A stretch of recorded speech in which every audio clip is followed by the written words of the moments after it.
로마서 3장 21절부터 27절까지입니다. 이제는 율법 외에 하나님의 한 의가 나타났으니 율법과 선지자들에게 증거를 받은 것이라. 곧 예수 그리스도를 믿음으로 말미암아 모든 믿는 자에게 미치는 하나님의 의니 차별이 없느니라. 모든 사람이 죄를 범하였음에 하나님의 영광에 이르지 못하더니 그리스도 예수 안에 있는 속량으로 말미암아 하나님의 은혜로 값없이 의롭다 하심을 얻은 자 되었느니라. 이 예수를 하나님이 그의 피로써 믿음으로 말미암는 화목제물로 세우셨으니 이는 하나님께서 길이 참으시는 중에 전에 지은 죄를 간과하심으로 자기의 의로우심을 나타내려 하심이니 곧 이때에 자기의 의로우심을 나타내사 자기도 의로우시며 또한 예수 믿는 자를 의롭다 하려 하심이라. 그런즉 자랑할 때가 어디냐? 있을 수가 없느니라. 무슨 법으로냐? 행위로냐? 아니라 오직 믿음의 법으로니라. 아멘. 2025년 새해 첫 번째 주일 예배를 함께 드릴 수 있도록 은혜 주신 하나님께 감사드리고, 올 한 해 동안도 이 자리에서 선포되는 말씀을 붙잡고 믿음으로 살아가는 여러분 되기를 축복합니다. 어떤 연못에 개구리 4마리가 살았답니다. 근데 그 중에 한 마리가 얘들아, 나 다음 주면 다른 연못으로 이사 갈래 그러더래요. 그러자 다른 개구리가 나도 갈래. 나도 다음 주에 다른 연못으로 갈래. 또 옆에 있던 개구리가 나도 갈래. 4마리가 다 나도 갈래 그랬대요. 한 달 후에 그 연못에 개구리가 몇 마리가 남아 있었을까요? 4마리 그대로 남았답니다. 간다 그러고 실천을 안 한 거예요. 라디오에서 나온 얘기입니다. 연초가 되면 우리는 다짐을 합니다. 올해는 살을 빼야지, 성경을 많이 읽어야지, 기도를 많이 해야지, 전도를 많이 해야지. 다짐을 많이 하는데 다짐을 많이 하면 다 짐이 된답니다. 다짐 많이 하지 말고 실천을 많이 해야 돼요. 성경 읽는 것도 신앙생활도 다짐을 하기보다는 실천을 많이 해서 올 연말이 되면은 좋은 결실들이 있기를 축복합니다. 신앙생활은 실천이 중요합니다. 유다서에 보면은 교회 안에 거짓 선지자들이 들어왔을 때에 그들이 꿈꾼 것 이야기하는 거 너무 귀 기울이지 마라. 꿈속에서 뭘 봤다, 뭘 했다. 꿈 얘기 너무 귀 기울이지 말고 그들이 무엇을 행하는지를 봐라. 무엇을 가르치느냐보다 어떻게 사느냐를 보라고 그랬습니다. 그만큼 신앙생활은 행함이 중요하다는 것이죠. 영지주의자들, 영적인 특별한 지식을 가지고 있어서 그걸 자랑거리로 삼던 사람들에게 뭘 많이 아는 것보다 실천하는 것이 중요하다. 신앙생활은 실천이 중요하다는 얘기를 예수님의 동생 유다가 이야기를 했습니다. 어떤 검객이, 칼을 쓰는 검객이 집에 칼을 두고 산기슭을 걷는데 강도를 만났대요. 이 강도가 칼을 들이대면서 가진 걸 다 내놓으라 그런 거예요. 그랬더니 검객이 이놈, 내가 누군 줄 알고 감히 칼을 들이대느냐? 당신 누군데요? 그랬더니 내가 검객이다, 검객. 칼이 어디 있으니까 칼은 집에 있다 그러더래요. 그래서 홀라당 다 뺏겼대요. 하나님의 말씀을 검이라 그러잖아요. 성령의 검. 하나님의 말씀은 칼입니다. 칼, 검이에요. 근데 하나님 말씀을 집에만 놔두고 전혀 말씀을 실천하지 않으면 아무 소용이 없습니다. 늘 성경을 들고 다니라는 얘기가 아니라 온 몸으로, 온 삶으로 말씀을 살아내라는 얘기입니다. 그럴 때 하나님께서 우리의 삶 속에 함께 하시고 우리를 통해서 역사해 가십니다. 여러분 다 학교 다닐 때 아마 느끼셨을 텐데 학교마다 교가라는 게 있죠. 그 교가에 보면은 꼭 무슨 산의 전기를 받아서 살아간다는 얘기가 있어요. 저는 그 전기가 이 불켜는 이 전기인 줄 알았어요. 왜냐하면은 저희 동네 전봇대가 저 산기슭에서부터 이렇게 내려왔거든요. 야, 저 산에서 전기가 나오나 보다 그랬거든요. 근데 그 전기가 아니더라고. 그 전기가 아니더라고요. 산에서 나오는 무슨 전기를 받아가지고 살아가는 줄 아는데 우리는 하나님께로부터 나오는 은혜를 받아 살아가는 사람들입니다. 하나님 은혜로 살아가는 것이죠. 2025년 한 해에도 하나님의 은혜가 가득하고 그 은혜 가운데 살아가시기를 축복합니다. 그렇게 은혜로 살아가는 사람들의 삶은 어떤 삶일까? 하나님의 은혜로 말미암아 살아가는 사람들은 어떻게 살아가는 것일까? 오늘 로마서 3장을 통해서 우리는 확인할 수가 있습니다. 사도 바울은 로마에 그렇게 가고 싶어 했습니다. 바울이 로마에 가서 복음을 전한 것도 아니고 누가 로마에 가서 전도를 한 것도 아닌데 그때 당시 로마 제국의 수도인 세계의 중심이라고 할 수 있는 이 로마에 교회가 세워졌습니다. 아마 예루살렘에 왔던 방문객들 중에 오순절에 성령이 임하시는 걸 보고 로마에 돌아가서 교회를 세운 것 같아요.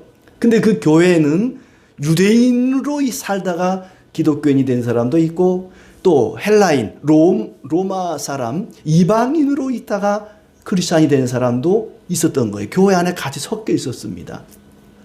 그런데 로마 황제가 기독교인들을 추방하죠. 로마에서 유대인들은 다 나가라. 유대인 추방령을 내립니다. 그러니까 로마에 살고 있던 유대인들은 다 로마시 밖으로 쫓겨난 거예요. 로마 교회는 유대인으로 살다가 기독교인이 된 유대 기독교인은 다 나가고 없어지고 이제 이방 기독교인들만 남아 있는 겁니다. 그러다가 이 황제가 죽으니까 다시 유대 기독교인들이 들어왔어요. 근데 이 섞이지를 못하는 거예요. 이방 기독교인과 유대 기독교인이 섞이지를 못하고 갈등을 빚고 대표적으로 고기를 먹어야 되냐 말아야 되느냐. 우리 그리스도인들이 우상에게 드렸던 제물일 텐데 그 시장에서 고기를 사다 먹는 것이 옳으냐 그르냐 이걸 가지고 교회 안에서 다툼이 일어난 거예요. 유대 기독교인과 헬라 기독교인들이 서로 막 다투는 거예요. 멀리서 저 고린도에서 사도 바울이 3차 전도 여행을 하는 도중에 그 얘기를 듣고 내가 로마에 가서 이걸 정리를 해줘야겠다라는 생각을 했는데 갈 수가 없는 거예요. 몸이 하나밖에 없으니까 빨리 예루살렘 가서 헌금을 전달해야 되거든요. 예루살렘 교인들은 너무 어려운 일을 당해서 기근을 당해서 헌금이 필요했어요. 근데 바울이 헌금을 거두어 가지고 이걸 예루살렘에 갖다 전해줘야 되니까 로마에 갈 수가 없는 거예요. 그래서 편지를 쓴 겁니다. 너희가 믿는 복음은 이것이다. 우리가 믿어야 할 것은 이것이다. 라고 우리의 그 복음의 엑기스를, 복음의 핵심을 정리한 것이 바로 로마서입니다. 로마 교인들에게 바울이 전하고 싶은 복음, 자기가 믿는 그 복음, 그것을 아주 일목요연하게 잘 정리해서 편지로 보내고 결국 나중에는 자기의 소원대로 로마에 가게 되죠. 지금이야 뭐 마음만 먹으면 돈만 있으면 비행기 타고 로마를 갈 수 있지만 그때는 그렇게 교통편이 편리하지를 못했죠. 나중에 죄수의 몸으로 로마를 방문하게 됩니다. 아무튼 그렇게 로마에 있는 교인들에게 믿음이 뭔지 그리고 믿음으로 사는 사람은 어떻게 살아가야 될 것인가를 이야기합니다. 그 가운데 첫 번째 논제는 모든 사람은 죄인이라는 것입니다. 유대인이나 이방인이나 모든 사람이 죄 가운데 있다. 이방인들은 하나님을 몰라서 죄를 짓고 유대인들은 하나님을 알면서도 죄를 지었다. 특히 유대인들은 그 성경을 가지고 있습니다. 율법을 가지고 있는 거예요. 그렇기 때문에 하나님이 자신들의 창조주이시며 구원자심을 알지만 알면서도 하나님을 자기들만의 하나님으로 어떤 특정한 종족의 수호신으로 전락시키는 그런 죄를 범하는 것이죠. 유대인은 율법을 통해서 하나님을 알았지만 그리스도가 아닌 자신들의 의로 할례라고 하는 것을 통해서 율법을 통해서 하나님의 의에 이르려고 하는 그런 어리석은 길을 걷게 되고 그 죄로 인해서 하나님의 심판을 자초하게 됩니다. 그래서 유대인이든지 이방인이든지 누구나 모든 사람이 하나님 앞에 죄인이다. 당연히 심판을 받아야 되고 죽어 마땅하다. 이 이야기를 이제 좀 시작을 합니다. 그렇게 되면 모든 인류가 심판을 받고 멸망에 이르러야 되는데 하나님께서 그 심판을 면할 수 있는 새로운 의에 이를 수 있는 길을 주셨습니다. 21절에 보니까 이제는 율법 외에 하나님의 한 의가 나타났으니, 그랬어요. 율법 외에, 율법을 지켜서 얻는 의 외에 새로운 의에 이르는 길을 하나님이 주셨다. 그러니까 율법을 지켜서 구원을 얻고자 하는 그런 의에 이르려고 하는 길이 있었는데 그것은 실패를 한 거죠. 그래서 하나님께서 새로운 의에 이르는 길을 주셨습니다. 하나님은 율법을 가지고 있다고, 율법을 알고 있다고 사람을 구원하지 않습니다. 율법을 행하는 자는 구원을 받습니다. 하나님 말씀을 가지고 있다고, 알고 있다고 저절로 구원받는 것이 아니라 하나님의 말씀을 행하는 자가 구원을 받는다. 2장의 말씀은 그런 내용이죠. 유대인이든지 이방인이든지 율법을 알든지 모르든지 가지고 있든지 없든지 유대인들에게는 글로 된 문서로 된 율법이 있고 이방인들에게는 마음에 새겨진 율법이 있다. 양심이라는 것이 있다. 그런데 유대인이든지 이방인이든지 그 율법을 글로 된 율법이든 마음에 새겨진 율법이든 하나님의 율법을 행하는 자가 구원을 받는다. 하나님은 사람을 외모로 취하지 않는다. 그 사람의 어떤 인종이나 민족이나 어떤 외모나 직업이나 학벌이나 그런 건 하나님이 보시지 않는다. 하나님 말씀을 지켜 행하느냐 그렇지 않느냐 행위를 보고 하나님은 판단하신다. 그러나 율법을 행하는 자는 아무도 없다. 세상 그 누구도 글로 된 율법이든지 마음에 새겨진 율법이든지 유대인이든지 이방이든지 율법을 행함으로 자신의 행위로 말미암아 의에 이르는 사람은 아무도 없다. 이것이 바울이 이야기하는 첫 번째 결론입니다. 그 누구도 행함으로 율법을 지킴으로 심판을 면할 수는 있지만 그럴 사람이 세상에 아무도 없다. 그러므로 내가 새로운 의의 길, 의에 이를 수 있는 길을 준다. 하나님이 우리에게 율법 외에 또 하나의 의를 나타내 보여주셨다. 그것은 뭐냐? 22절에 예수 그리스도를 믿음으로 말미암아 모든 믿는 자에게 미치는 하나님의 의다. 예수 그리스도를 믿음으로 말미암는 의, 예수님을 믿음으로 의에 이르는 새로운 길을 하나님께서 우리에게 주셨다는 얘기입니다. 왜요? 율법을 지켜서 우리의 노력으로 우리의 힘으로는 구원에 이를 수가 없기 때문에 예수 그리스도를 믿음으로 의에 이를 수 있는 새로운 하나님의 의를 우리에게 주셨다는 얘기입니다. 예수 그리스도를 믿음으로 얻는 이런 의가 모든 사람들에게 차별 없이 주어졌습니다. 유대인에게도 이방인에게도 모든 사람 누구든지 예수 그리스도를 믿기만 하면 의에 이를 수 있는 구원에 이를 수 있는 길이 우리 앞에 펼쳐져 있습니다. 아무도 행위로나 율법으로는 구원에 이를 수가 없습니다. 오직 예수 그리스도를 믿음으로 은혜로만 이룰 수 있는 하나님의 의입니다. 믿음으로 구원을 받는다 그럴 때 믿음이라고 하는 것이 어떤 값어치를 가져서 그 믿음의 대가로 구원을 받는다는 얘기가 아닙니다. 디아 피스테오스, 이 디아 몸을 통해서 그런 얘기죠.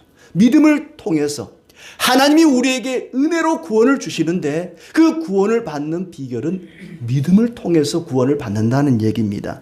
믿음 자체가 어떤 구원을 받는 대가를 지불하는 것이 아니고 하나님 은혜로 주어지는 구원을 믿음으로 받는다는 얘기지요. 그래서 어떤 사람은 믿음은 하나님의 선물을 받는 손이다 이런 표현을 썼습니다. 믿음이라고 하는 것은 하나님이 우리에게 값없이 주시는 선물을 받는 손이라는 얘기입니다. 은혜로 주는 것을 믿음으로 받는 것이다. 여기서 벗어나면 거짓이 되고 이단이 됩니다. 24절 말씀에도 그리스도 예수 안에 있는 속량으로 말미암아 하나님의 은혜로 값없이 의롭다 하심을 얻은 자 되었다. 예수 그리스도의 속량, 대신 죽으심으로, 그 대신 죽으심의 은혜로 말미암아 우리가 값없이 의롭다 하심을 얻었습니다. 우리는 아무 값없이 의롭다함을 얻었지만 예수님의 값진 십자가의 죽음이 있었습니다. 자, 이렇게 믿음으로 구원을 받은 자는 어떻게 살 것인가? 우리는 지금까지 이야기한 것에 대해서는 너무나 잘 알고 있습니다. 우리 어떤 행위나 노력이나 율법을 지켜서 구원받는 게 아니라 믿음으로 말미암아 구원받는다. 여기까지는 다 아는 상식입니다. 그렇다면 그렇게 믿음으로 말미암아, 하나님 은혜로 말미암아 구원을 받은 사람은 어떻게 살아가야 될 것인가? 오늘 두 가지만 함께 이야기를 나누고 싶습니다. 첫째는 자랑하지 않습니다. 믿음으로 구원을 받은 자의 열매는, 첫 번째 열매는 자랑하지 않는다는 것입니다. 믿음으로 의롭게 된 사람은 결코 자랑하지 않습니다.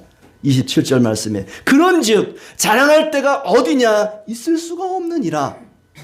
은혜로 말미암아 믿음으로 말미암아 구원을 받았으니 자랑할 것이 무엇이 있느냐? 아무것도 없느니라.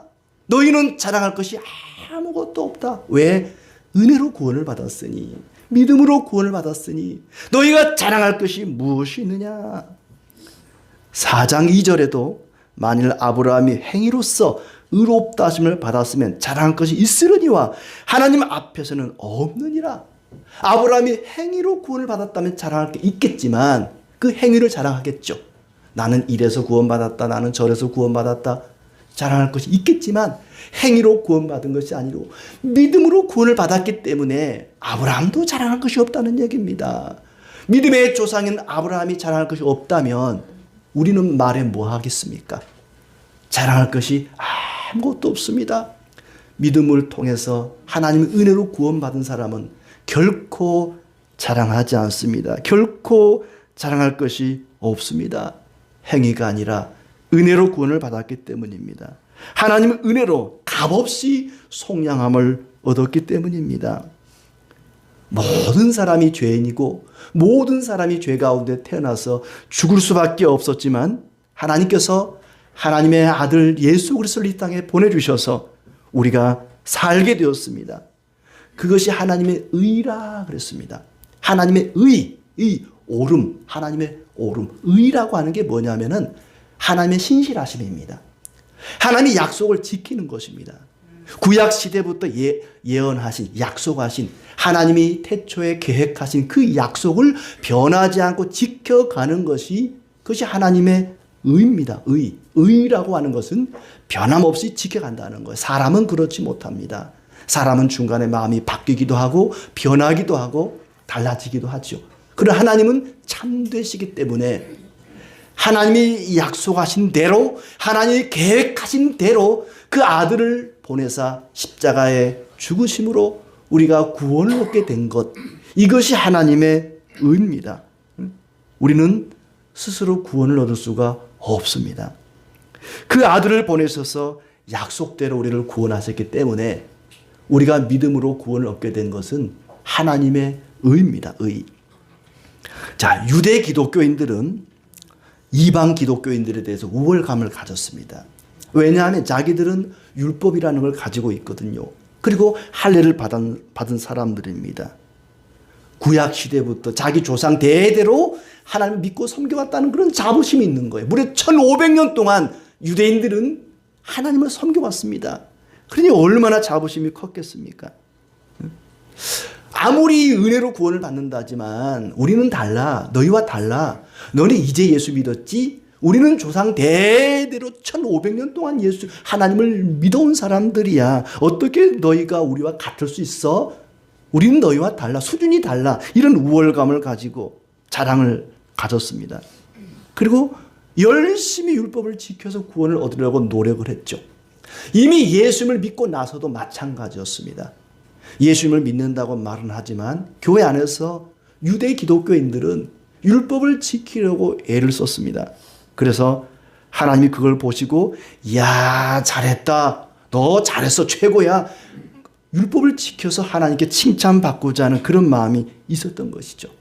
그런데 앞에서도 얘기했지만은 율법을 지키는 것이 가능합니까? 불가능합니까? 불가능하다는 거예요. 할 수 없는 걸 할 수 있는 것처럼, 하지도 못하는 것을 마치 잘한 것처럼 허세를 부리고 외식하고, 그게 바로 교만이라는 것이죠. 자기는 할 수도 없으면서 하지도 못하면서 마치 할 수 있는 것처럼 자랑하는 것, 그게 교만입니다.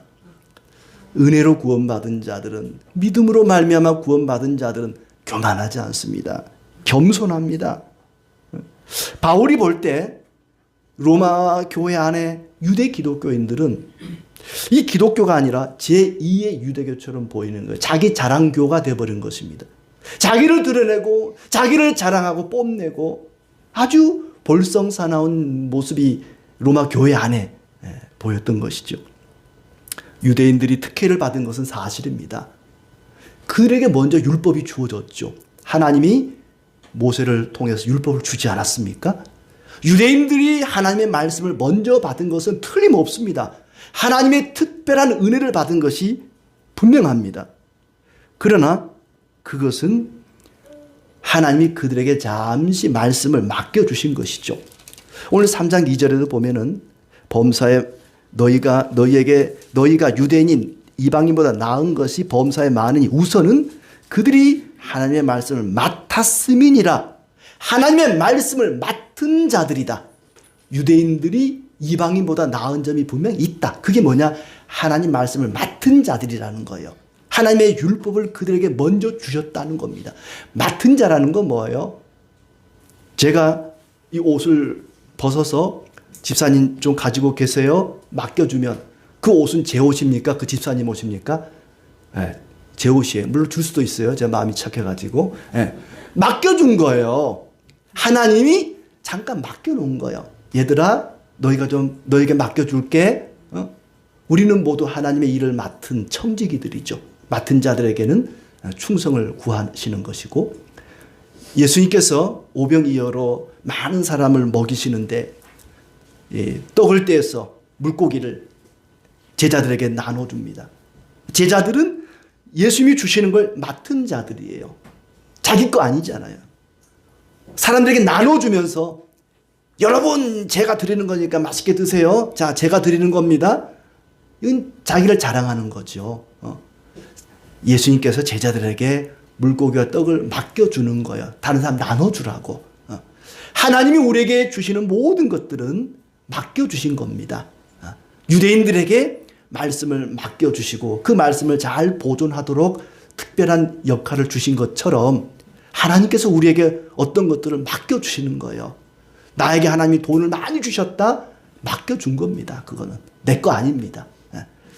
내 것처럼 우월감을 가지고 그걸 자랑거리로 삼았던 것이 교회 안에 있는 유대 기독교인들이었다는 것이죠. 자랑하지 말라고 이야기합니다. 9절 말씀에 이런 말씀이 있죠. 그러면 어떠하냐? 우리는 나으냐? 결코 아니라. 우리는 나으냐? 어떠하냐? 우리는 나으냐? 우리는 나으냐? 우리는 늘 이 질문을 자신에게 던져야 됩니다. 나는 나은가? 내가 저 사람보다 나은가? 내가 늘 비판하고 비난하는 저 사람보다 나는 나은가? 우리는 나으냐? 나는 나으냐? 늘 이 질문을 해야 됩니다. 과연 내가 저 사람보다 나은가? 털끝만큼도 나은 것이 없다는 얘기입니다. 털끝만큼도 차이가 없다는 얘기입니다.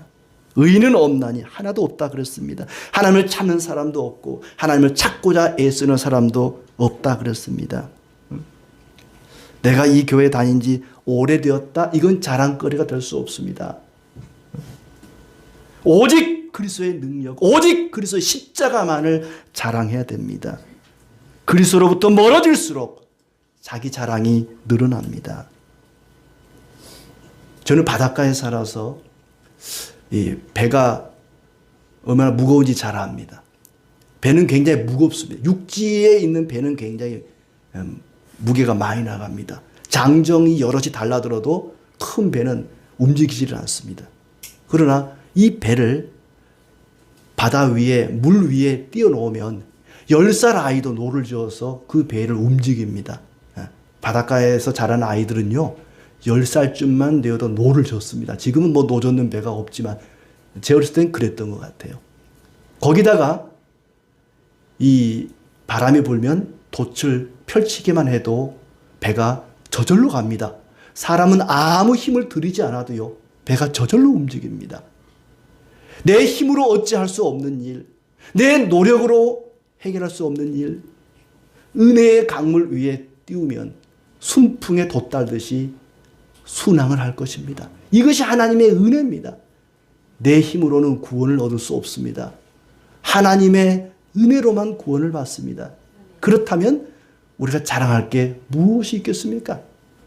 유대인이 이방인을 멸시하고 차별하고 비웃을 일이 뭐가 있겠습니까? 우리는 나으냐? 나은 게 하나 없다. 다른 사람에 비해서 나는 나은 게 하나 없다. 그렇게 귀하고 아름다운 은혜, 그 은혜를 자랑할 게 뭐가 있겠느냐? 은혜로 받은 걸 뭐가 잘났다고 자랑을 하느냐? 자랑할 게 하나 없다는 것입니다. 나를 대신해서 누군가가 죽었다면, 그 사람이 죽고 내가 살았다면, 내가 살아가는 가운데 자랑할 게 뭐가 있겠습니까?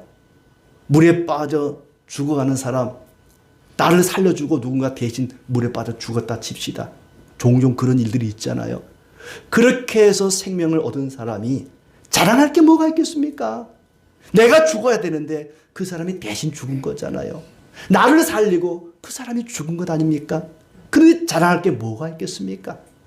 주님이 나를 위해 죽으시고 나를 살리셨습니다. 그러니 내가 자랑할 게 뭐가 있겠습니까? 우리도 처음 예수님을 믿을 때는 정말 겸손했습니다. 나 같은 죄인을 살려주시다니, 나같이 못난 죄인을 구원을 베풀어 주시다니, 이 얼마나 감사한 일인가. 처음 교회 다니고 처음 예수 믿을 때는 다 그렇게 겸손해요. 그런데 신앙생활이 오래되고 직분을 받으면 교만이라는 것이 뱀 대가리 쳐들듯이 슬그머니 올라옵니다. 점점 자랑할 것이 많이 생기고 다른 사람을 무시하게 됐죠. 나는 새벽 기도를 해, 성경을 몇 번 읽었어, 헌금을 이렇게 많이 해, 이런 직분도 받았어, 자기를 드러내게 하는 일들이 점점 많이 생깁니다. 나는 4대째 예수 믿는 집안이야, 너는 몇 대째 믿냐? 그리고 사람을 무시합니다. 겸손은 사라지고 하나님 은혜를 자랑거리로 여기게 됩니다.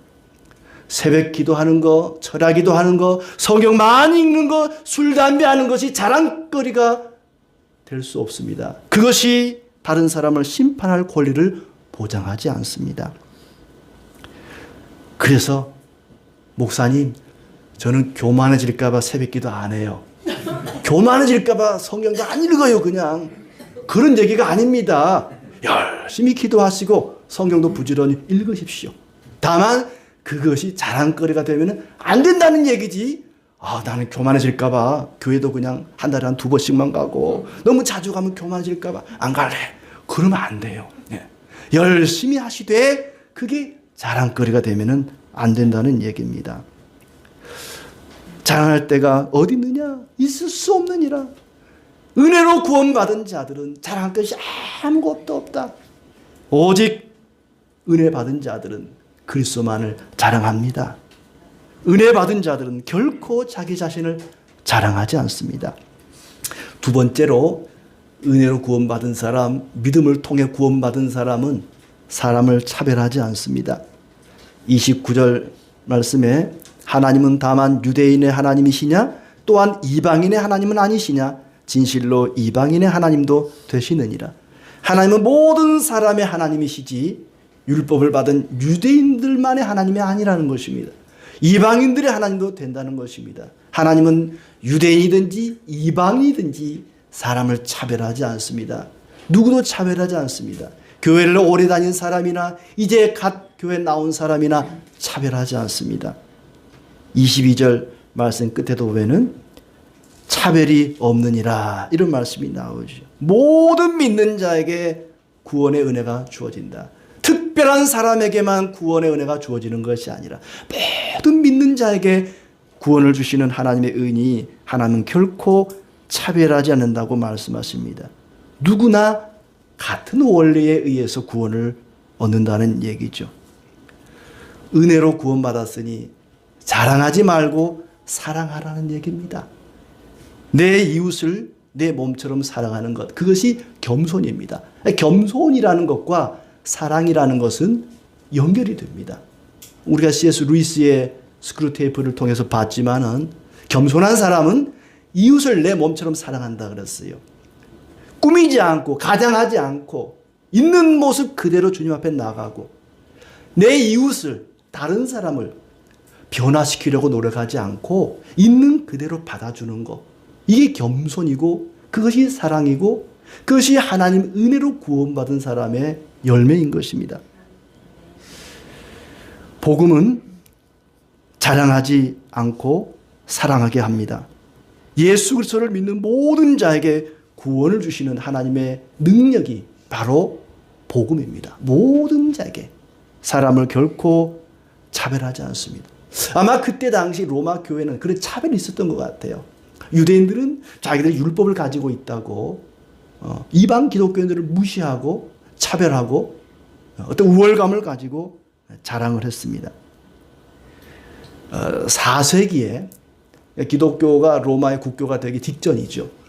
율리우스라고 하는 황제가 기독교인들을 엄청나게 핍박을 했습니다. 그런데 이 기독교인들은 핍박을 받으면서도 점점 그 숫자가 늘어나는 거예요.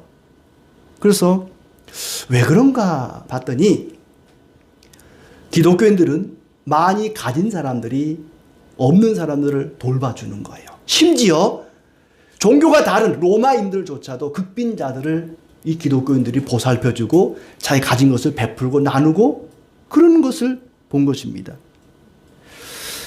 그 모습을 보고는 기독교인들에게는 우리에게 없는 것이 있구나. 그게 뭐냐? 사랑이라는 겁니다. 사랑. 자기들에게는 있지 않은 특별한 뭔가가 있어요. 그게 바로 사랑이라는 거예요. 그런 선한 영향력 때문에 결국에는 기독교가 로마의 국교가 됩니다. 사랑! 그것은 우리가 가진 가장 강력한 무기입니다. 사랑만큼 좋은 무기도 없을 것입니다. 죽음을 앞둔 사형수가 왕의 명령에 의해서 특별 사면을 받았다고 생각합시다. 그때부터 그 사람의 인생은 하루하루가 시간이 은혜인 것입니다. 죽어 마땅한 사람인데 생명을 얻은 것 아니겠습니까? 죽을 병에 걸렸던 사람이 고침을 받고 살아갈 때에 그날부터 모든 날이 모든 시간이 하나님의 은혜입니다. 아마 여러분도 각자 죽을 고비 한두 번씩은 다 넘겼을 것 같은데 어떻습니까? 저는 기억에는 없는데 저희 가족들이 늘 얘기하기를 아마 한 너댓 살 됐을 것 같아요. 그러니까 제 기억이 없는 것 같아요. 제가 밥을 먹다가 그대로 뒤로 그냥 넘어가더래요. 급체를 한 거예요. 그냥 볼 때 죽었답니다. 죽었어요. 제가 죽었어요. 죽어버린 저를 들쳐업고 병원에 갔는데 겨우 살아났답니다. 그러고 보면은 그때부터 저에게 하루하루는 하나님 은혜인 것이죠. 죽었던 사람이 살아났으면 그날부터는 은혜로 주어지는 시간들 아니겠습니까? 근데 그게 전부인 줄 알았는데요. 나중에 예수님을 믿고 새 생명을 얻고 보니까 그때부터 진짜 하나님의 은혜가 시작이 되었습니다. 예수님을 믿는 모든 사람들은 은혜로 구원을 받지만 구원받고 난 이후의 시간들은 하루하루가 매 시간이 하나님의 은혜인 것입니다. 그러므로 우리는 내세울 것이 하나 없습니다. 자랑할 것이 하나도 없습니다. 다른 사람 무시하거나 차별해서도 안 됩니다. 모든 사람을 사랑하고 존중히 여기고 오직 하나님께만 영광을 돌려야 할 것입니다. 나무는 열매로 안다 그랬습니다. 어떤 열매가 맺히는가에 따라 그 나무의 이름이 결정이 됩니다. 감이 열리면 이 나무는 감나무입니다. 대추가 열리면 대추나무입니다. 우리가 하나님의 은혜로 구원을 받았다면 어떤 열매를 맺어야 될까? 겸손과 사랑의 열매를 맺어야 합니다. 은혜로 구원받았으니 이제는 자랑하지 말고 사랑해야 합니다. 주님을 사랑하고 이웃을 내 몸처럼 사랑해야 됩니다. 겸손과 사랑이 없다면 우리가 믿음으로 말미암아 구원 얻었다는 것을 증명할 길이 없습니다. 무엇으로 내가 은혜로 구원받은 것을 증명하겠습니까? 겸손과 사랑밖에 없습니다. 날마다 2025년 하루하루 매 순간순간마다 은혜로 받은 구원에 감사하십시다. 우리의 일평생 생명이 다하는 날까지 오직 하나님께 영광을 돌리며 찬양하며 살아가시기를 바랍니다. 올 한 해도 성령께서 우리 안에 거하사 겸손과 사랑의 열매를 달라고 기도하십시다. 그럴 때에 하나님께서 우리에게 겸손과 사랑의 열매를 주시고 매일매일 순간순간마다 풍성한 은혜 주시기를 진심으로 축복합니다.